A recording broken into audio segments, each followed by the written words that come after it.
Madam આજ મોહરમ માસ નિમિત્તે જ્યારે ફૂડ પેટ્રોલિંગ રાજકોટ પોલીસ દ્વારા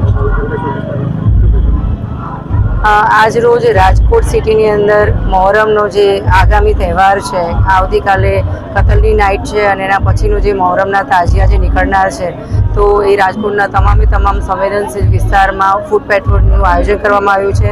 શાંતિ સમિતિઓ કરવામાં આવી છે અને આજે માનનીય પોલીસ કમિશનરની અધ્યક્ષતામાં એ બધા જ આગેવાનો અગ્રણીઓ સાથે કોઓર્ડિનેશન મિટિંગ અને શાંતિ સમિતિની બેઠક પણ કરવામાં આવી છે.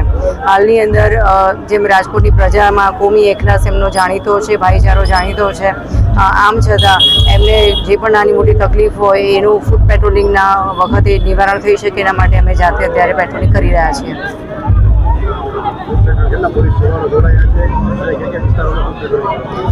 જે તે વિસ્તાર જે અમારે અહીંયા 250થી વધારે તાજિયા નાના મોટા નીકળતા હોય છે, તો એની અંદર તમામ પોલીસ સ્ટેશનની અંદર તમામે જવાનો જે છે એ પોતે પોતપોતાના વિસ્તારની અંદર ફ્લેગમાં જ એમના જે સિનિયર ઓફિસર સાથે કરશે, એટલે બધી જગ્યાએ સંખ્યા જુદી જુદી છે.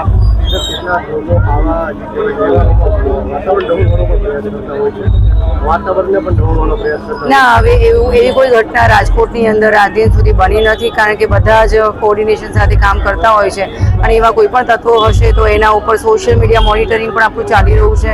ક્રાઇમ બ્રાન્ચ અને આપણે જે ડી સ્ટાફ, સર્વેલન્સ સ્ટાફ છે એની પણ પૂરતી નજર છે અને આપણે જાગૃત નાગરિકો છે એ પણ આપણે આવી કોઈ પણ ઘટના હોય તો જાણ કરતા હોય છે.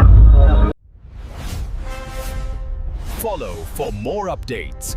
VRM9 News.